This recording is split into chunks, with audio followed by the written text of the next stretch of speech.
Did you see me out at Proline by the Fire having fun with this rig? Were you one of the people that was like, "Ooh, but that's a B-17 Betty Body. What are you doing? What are you doing?" Or were you the type that was just like, "Oh, hey, yeah, go have fun"?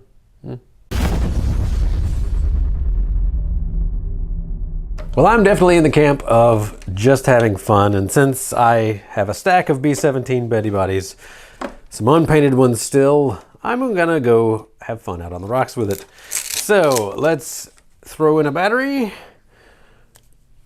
and go out. So here we go. I still need to do a little bit of work. I have not retuned the ESC yet. So it's still running a little hot because the sine mode is at 6 instead of 5 on the power. But it'll be fine for today. I'll just try to not run in sine mode. There we go. Oh, yeah. And I also, this wire's a little bit long, so I need to kind of throw this underneath.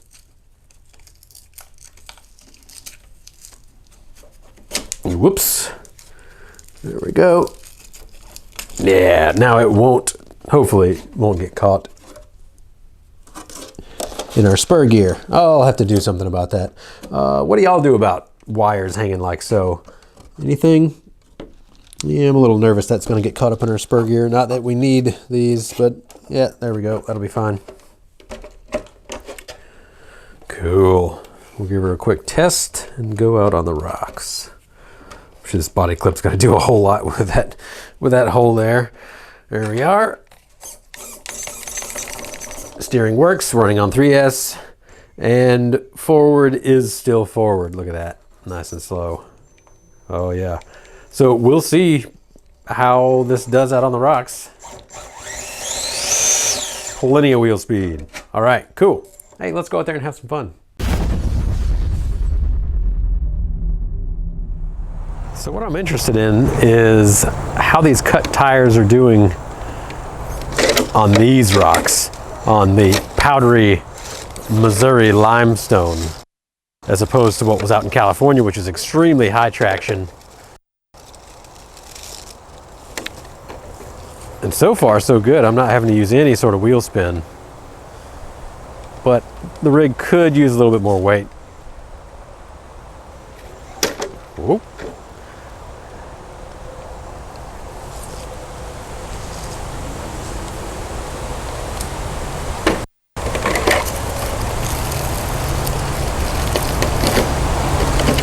Just hit those lights on the rocks. Yes.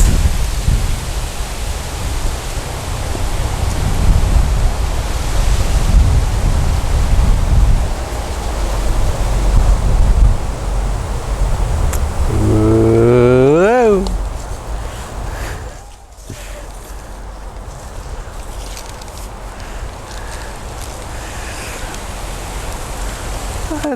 Let's go to the front side of the pile, the end of the pile.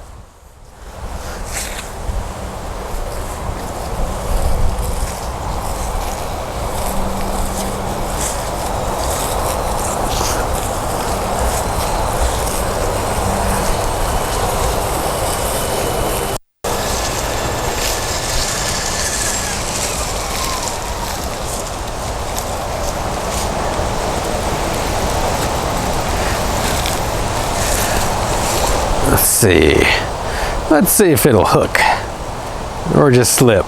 May just slip. Again, I think I need a little more weight, or I need to do a little bit more work to these tires, so we'll just get at more of a straight angle and we will be fine. We will be fine. Or so I say. There we go. Hook. Hook, I say. Hook, hook, hook, hook. One of the best movies. I'm sure you'll agree with me.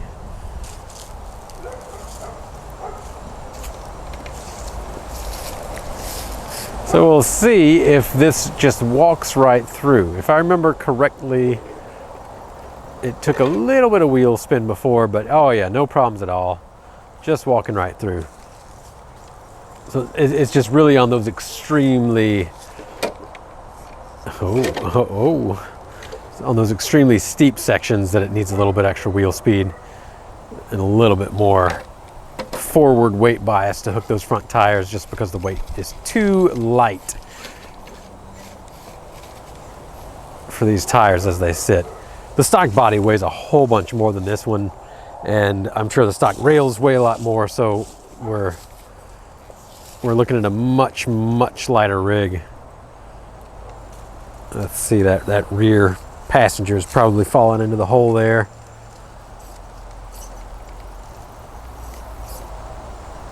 Yep, that's cool. That's gonna require either a wheel speed bump, yep, or a wheel speed bump.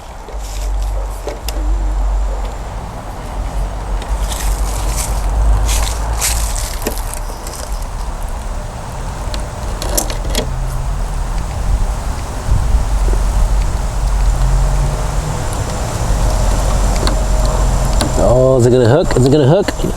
Well, maybe not with my pumpkin just smashing against the rock. We'll try to get that around it. Oh, it's so close, it won't do it. I'll have to go this way, maybe. Is it gonna? Yeah, that's a tough spot. There we are.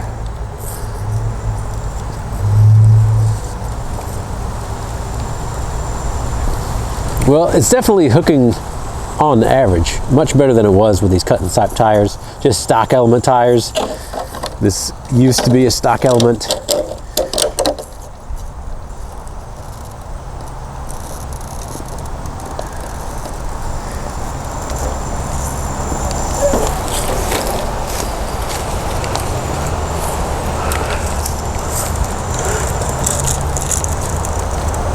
You know, I could probably go up in overdrive, add some more overdrive to this guy, go to the 12%. But in the meantime, I think I'll probably just keep cutting and siping on these tires. Maybe get some weighted knuckles, if anything, and just go from there. Simple stuff.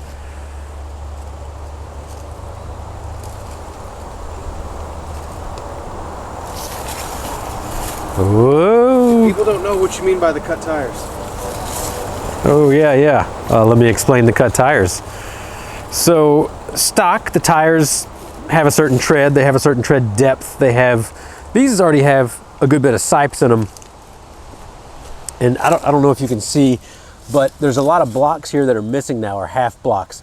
I took out, every other half block there and a quarter of that center row. Then on the outside, a quarter of each. What would it be? Every fourth lug, I took a quarter out of it, or every half lug, sorry, and then every other lug, I did the opposite side and took half out. So you can see all these gaps that are in there.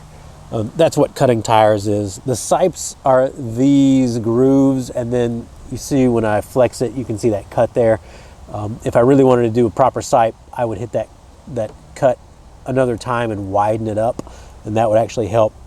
These are also sipes, and these are the stock sipes. I cut all the stock sipes down to the base of the tread block as well, so if we can get it to flex, it'll open up all the way for me. But even so, it's still not quite as compliant as it needs to be for the weight of the rig. So that's what I'm talking about when I say I cut the tires up, and you can see all these lugs are missing, every other lug on the outside there. So I did a whole bunch of cutting. I didn't quite remove half of everything, but I did remove quite a bit, and it helped a lot as far as how well it hooks. And as far as the tread flexing, I also cut these side lugs as well, every other side lug, and I left them on there just as flaps to see what they would do. But let's see if I can show a little bit of hook on that side lug there. Gonna be hard to get it. What I was looking for is more tread flex, basically, because you don't always want the side to be quite as stiff. But yeah, that also helped. Just every little thing seemed to help a little bit more and a little bit more. And there is a point to where it can go too far, because we're tuning against the weight and the weight bias of the rig when we start to modify tires. And you know, like I said before, I could have just bought some nicer tires, get some Pit Bulls or some Pro Lines or some Voodoos, or Vanquish evidently has some really nice tires coming out too. There's a lot of great tires out there, and the stock ones don't tend to be all around best, but you can really make a stock tire shine by either reducing the tread width, cutting and sectioning, or by excuse me, taking lugs off, or you can tune your foam, or, you know, a combination of all the above. And I'm just looking for the easy route right now of stock foams, cutting away the tread until we get to a point that it really likes to flex, and just, you know, going from there. It's not that I don't want to spend the money, it's really just in the interest of testing and tuning, because it's a fun one to do. It's really fun to do tread cutting and then get the exact result that you were looking for, or at least part of the result that you're looking for. Back in the day when the Clodbuster was the only rig that we had available to us, there weren't really a lot of tires. You know, the first tires that came out that were suitable for Clod were the 40 series Moabs, and they required a lot of cutting, and they were also extremely expensive at the time, for me at least, being a poor kid in college. So what I did is I cut the Clodbuster treads a bunch. May still have those laying around somewhere. And it went from me not being able to do certain sections out here on the rocks, not here, but in a local spot, to being able to do it. And it was like no way, no how with stock tires. But once I cut them and siped them and improved the pressure on the blocks, it just worked. So that was my first experience in cutting and siping and modifying tires, and it's also what got me hooked on crawling, because you know, you see results, you have a rig that nobody else has, or, you know, the capability that everybody else is looking for, and then, you know, spend the time to modify a rig and get it done, and people are like, oh wow, that's kind of cool. You can actually climb that now. What did you do? Tell me. And then, of course, just like always in crawling, everybody tends to share everything. And so everybody else started cutting and siping tires, and we started getting a club going, and oh boy, I'm getting wedged down now.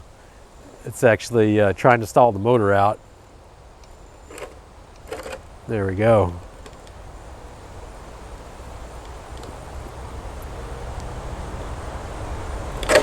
Boop. Very nice. Cool. Quite happy with the results. Still need to do some tuning on electronics, a little bit more forward weight bias, maybe I could do some heavier wheels. I could do some wheels that have lead weights in them, or whatever. If we wanted to go the cheap route, just get some stick-on lead weights for full-size cars, throw them around the inside of your rim underneath the foam, and it's easy to add like a half-pound of wheel that way. So on the cheap, you can do it that if you wanted to. Otherwise, you know, buy some brass knuckles or whatever. We'll see what I do. I'm not in a hurry for this, so yeah.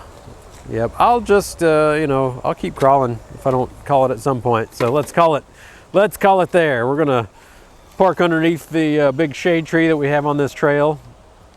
If you got any questions, if you got any recommendations for me on the build, maybe you have some experience with the Element, and as far as putting some weight on the knuckles or whatever, maybe there's some aftermarket ones that you know of, let me know in the comments below, and I will appreciate that. Actually, could use a little bit of input on the Element.